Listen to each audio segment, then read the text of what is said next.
Ang Ginoo manaa kaninyo.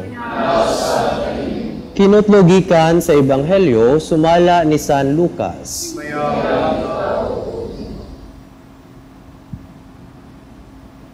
Usa ni ana kahigayon may daghang mga kubrador sa buhis ug mga makasasala nga miadto kang Hesus aron pagpamati kaniya. Unya ang mga Pariseo ug ang mga magtutudlo sa balaod nagbagulbol nga nag-ingon.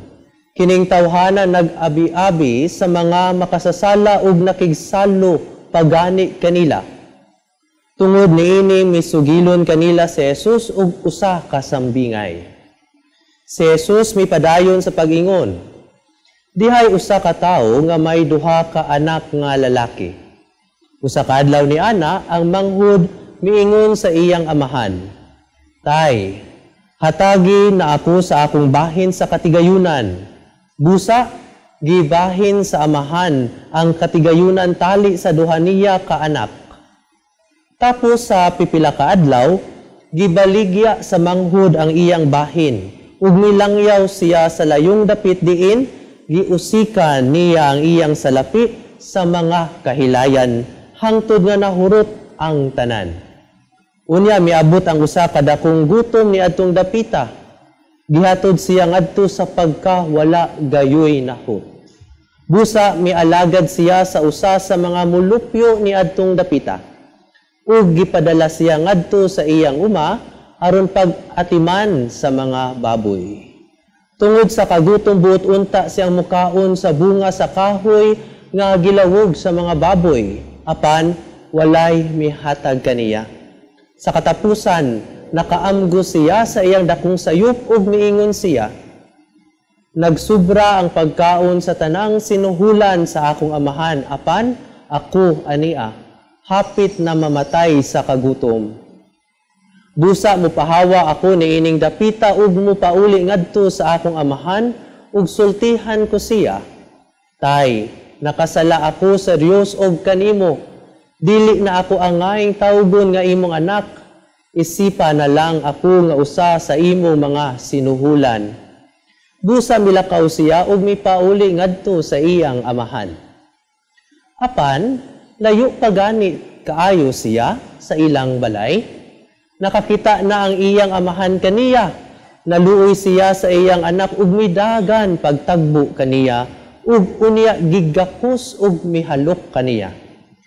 Ang anak miingon sa amahan, tay, nakasala ako sa Dios ug kanimo, dili na ako angayng tawgon nga imong anak. Apan ang amahan mitawag sa iyang mga sulugoon. Dali, miingon siya. Dad-angari ang labing maanindot nga bisti og isulob kaniya. Sulobi usab og singsing ang iyang tudlo ug sapatusi siya. Ug kuhaa ang linami nga nating baka ug ihawa kay magkumbira kita. Kay kining akong anak namatay na apan karon nabuhi. Nawala siya apan karon hikaplagan na. Busa gisugdan nila ang kumbira. Niining higayuna didto sa uma ang anak nga magulang.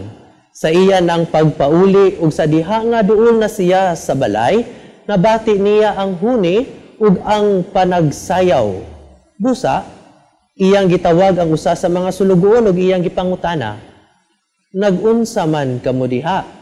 Mitubag ang sulugoon, ang imong manghod, mipauli na ug gipaihaw sa imong amahan ang linaming nga nating baka, tungod kay nahiuli na nga maayong lawas ang imong igsuon.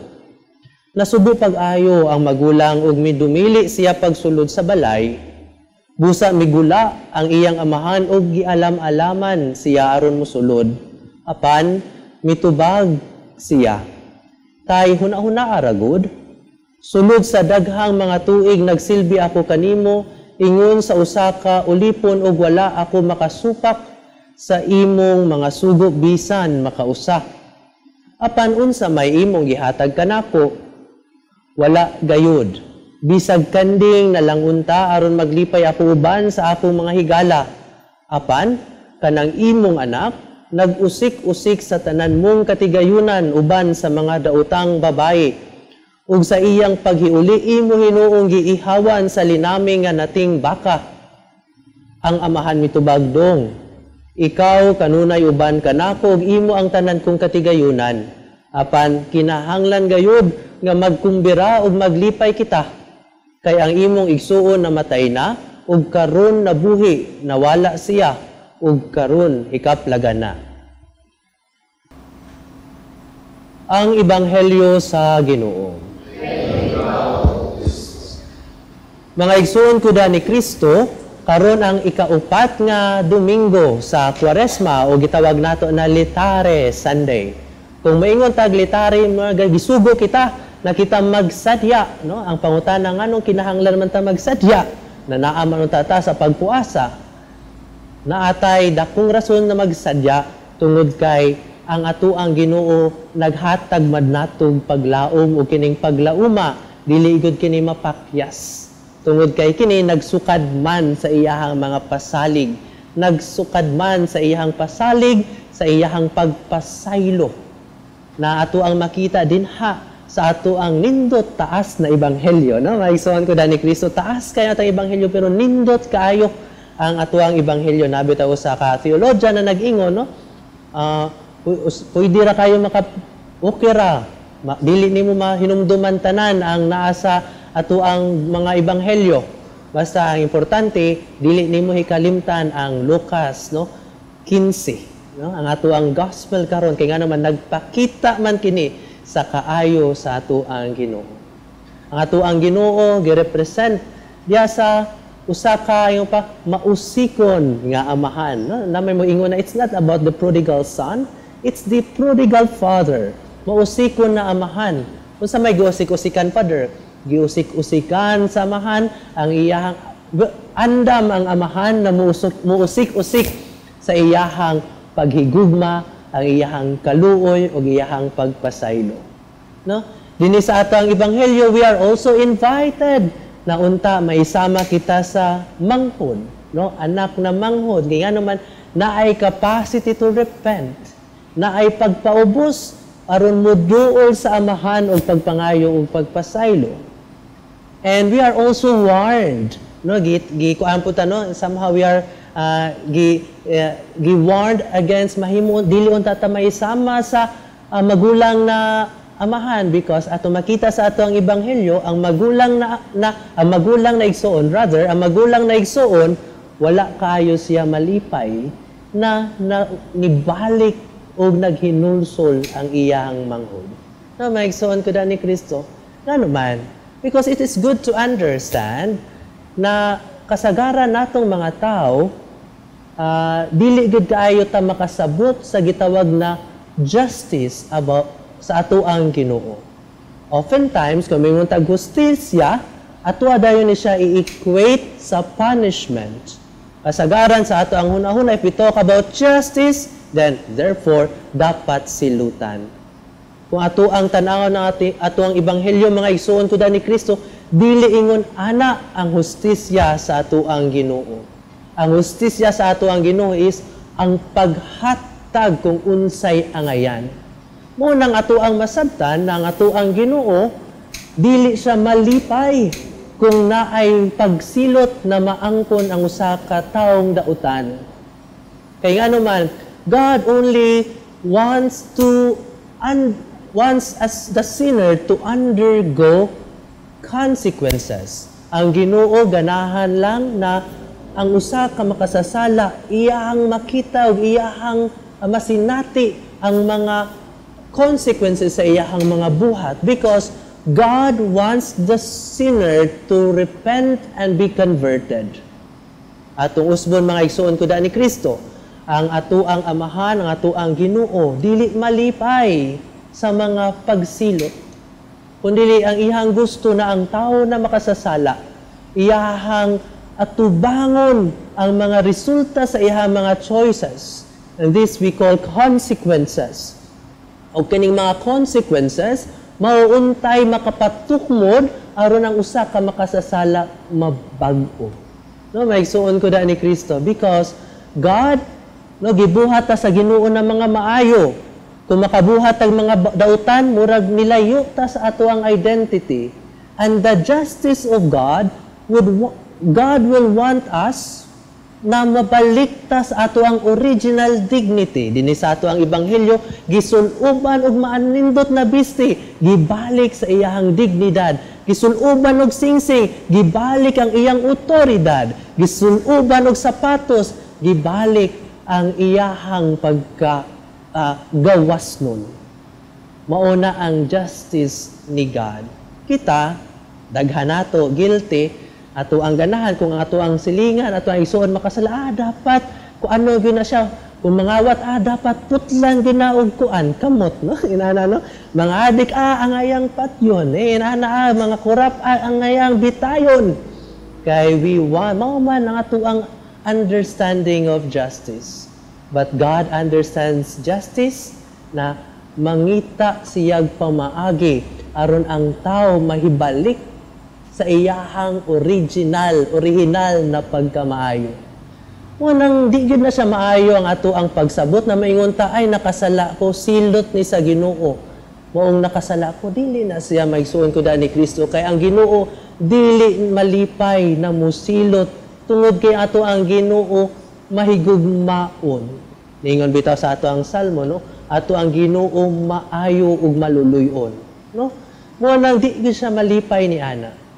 Hinaot unta atong masabtan na gialaw ni sa Ginoo na masakita kay basin. Ipahinumdum ka nato na basig natay ang ayang usbon, no?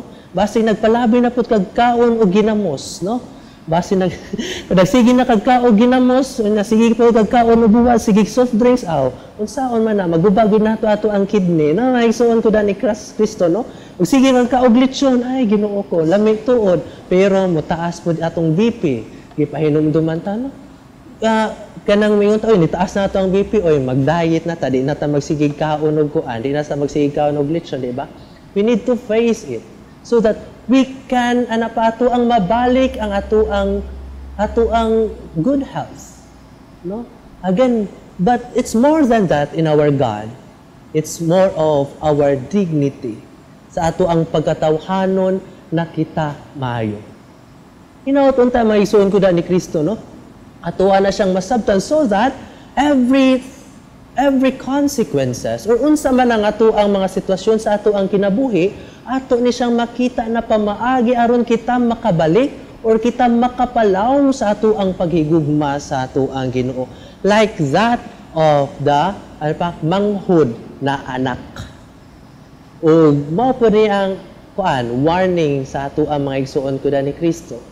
Dili unta ta maisama sa magulang na dili ta malipay kung naatay igsuon na magbag-o.